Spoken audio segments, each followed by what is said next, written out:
NFL players work their entire lives to have the opportunity to play at the highest level, but not every player can be the face of the franchise and become superstars. And getting to the NFL level is an accomplishment in itself, as you are more than likely the best player to ever come out of your area, and you are in the 1% of the 1% of all football players. And over the course of time, hype can be and is built up for a lot of players and teams, only for them to not be able to live up to the lofty expectations they once had. And in today's video, we are going to discuss a couple of NFL players that had expectations heading into the 2022 season, but ultimately disappointed. Sometimes it's a case of the NFL player making mistakes, and other times it's a combination of factors like poor coaching, poor game planning, and everything in between. And there is a lot to dive into in today's video, and without further ado, let's begin. And the first player we are going to discuss in today's video is Kyle Pitts of the Atlanta Falcons.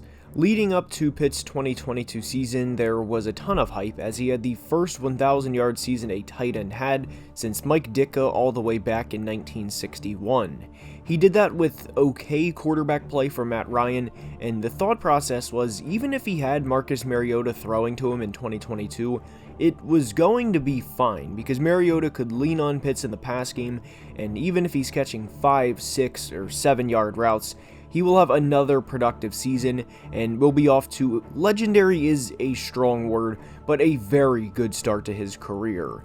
And had Pitt started his career off with back-to-back 1,000-yard years, the projection, with him given he is only 22 years old, would be enormous moving forward.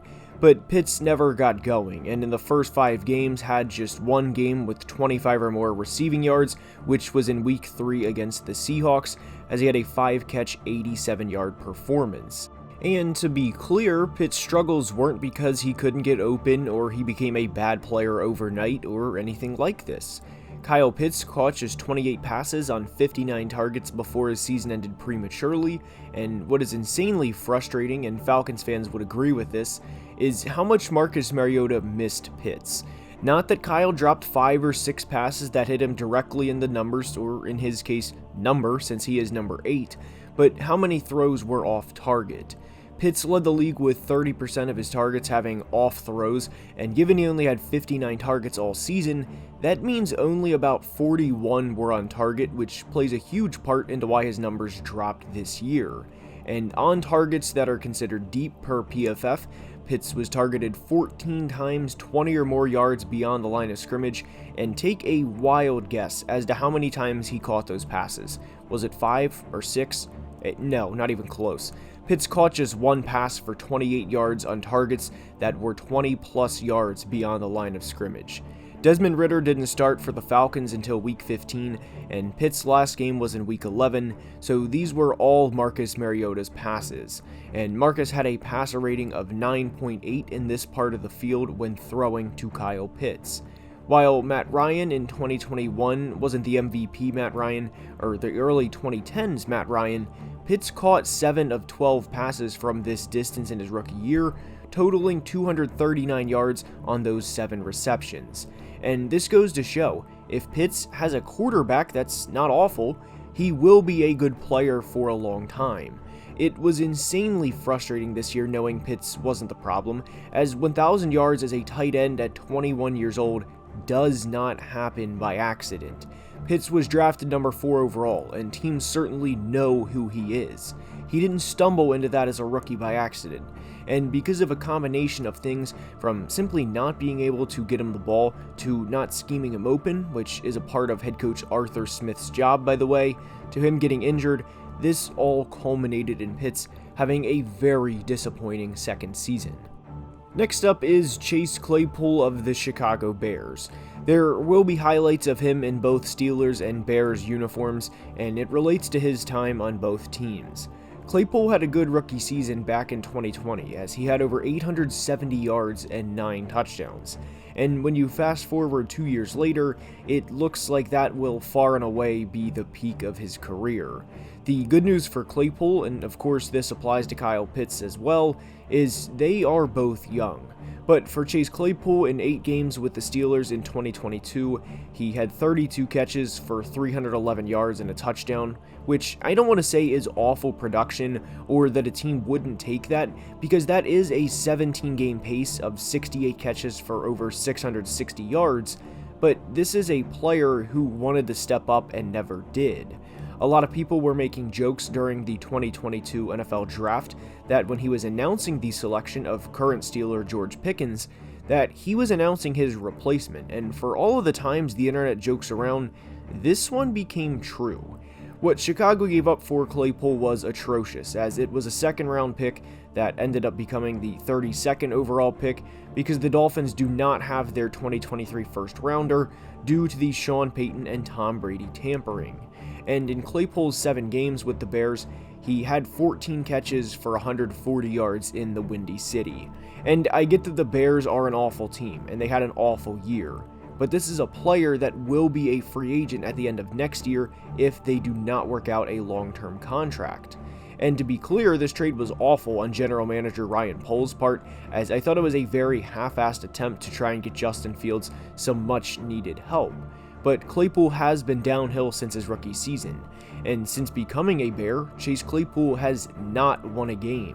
They are 0-8 since making the trade, and I think one of the biggest knocks on Claypool, and Steelers fans especially know this, is he's 6'4" and doesn't play like he's 6'4", meaning there will be times where he gets thrown deep passes, and instead of trying to go up and get it, he will do this try and shield away the defender so he can catch a pass. It's almost like Claypool is 5'11" in a 6'4", 240-pound receiver's body, which also adds to the frustration. And when targeting Claypool during his time as a Bear this year, to show how bad it was at times, he caught just 2 of 9 passes in the deep part of the field for just 51 yards. There were also 2 interceptions thrown when targeting Claypool in this part of the field, and Bears quarterbacks had a passer rating of 11.1. It wasn't better in Pittsburgh, as he had 8 targets this year, 20 plus yards down the field, and caught just 2 passes for 46 yards, while Steelers quarterbacks threw 3 interceptions and had a passer rating of 11.5 in the process.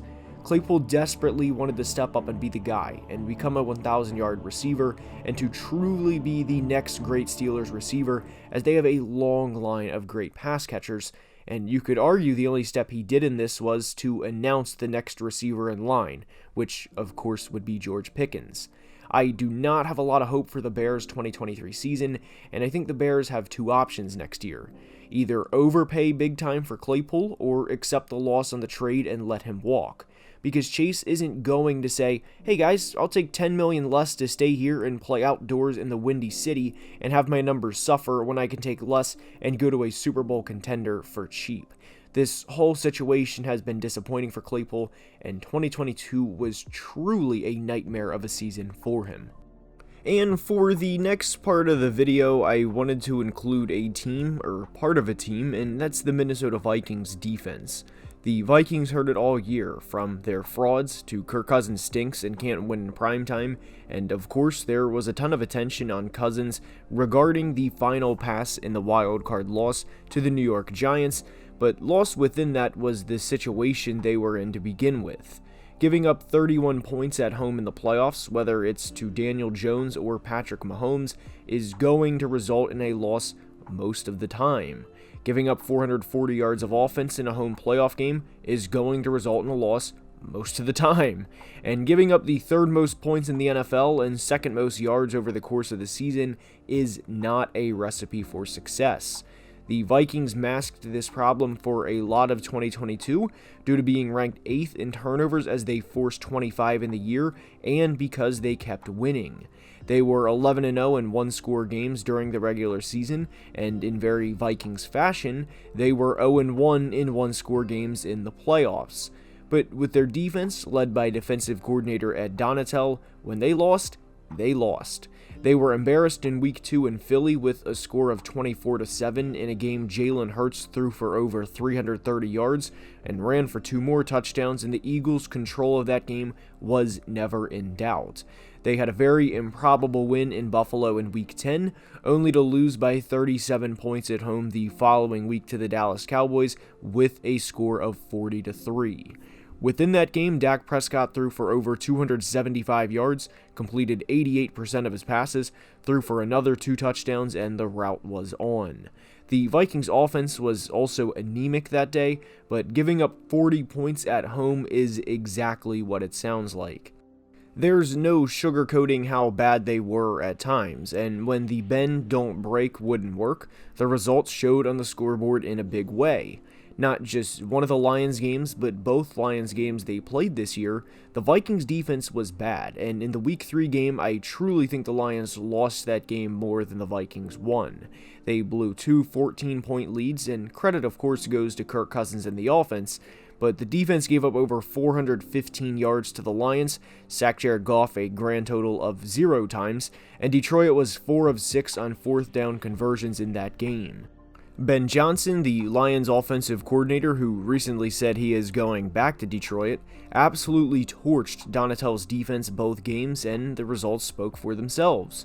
The second time around, this time in the Motor City, the Lions had over 460 yards, were again sacked 0 times, and credit to Penei Sewell and Taylor Decker and the gang, and they put up 34 points and won by double digits. There's a reason the Vikings had a negative point differential despite being the 8th highest scoring offense in the NFL.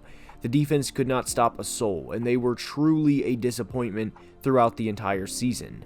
Aside from the Week 2 Monday Night Football game and the last offensive play of the wildcard round, you didn't really hear a lot of Kirk Cousins jokes this year because he was good. He finished top 5 in the NFL in passing touchdowns with 30 and led a top 10 offense with a run game that severely underachieved. Justin Jefferson and TJ Hawkinson's seasons were overshadowed by a piss-poor defense, and GM Kwesi Adofo-Mensah is going to have a hell of a challenge ahead, and the question becomes, how are they going to improve this unit from 2022 to 2023? Because it can't get much worse than what they fielded in head coach Kevin O'Connell's first season. Zach Wilson, Matt Ryan, and Derek Carr all could have been in today's video, but you guys know that, and I thought they were too obvious of a selection. Hell, the Colts' entire 2022 season could be for that matter too. There were other players in contention, such as Chandler Jones, who had 4.5 sacks and was supposed to be a great pass rusher opposite of Max Crosby, only to have 3 sacks in one game and not play good throughout much of the 2022 season. I would also argue Jameis Winston's year was extremely disappointing because he couldn't beat out a 35-year-old Andy Dalton despite backing up and learning from Drew Brees and Sean Payton, and that was obviously before this year, before Dennis Allen became the head coach. Let me know in the comments what you guys think, but that's all I have for today. I hope you enjoyed. If you did, please like the video and subscribe to the channel, as it would mean the world. And we are approaching 60,000 subscribers, and I cannot thank you guys enough for the support. Until next time, as always, please be safe and have a great day. Love you guys.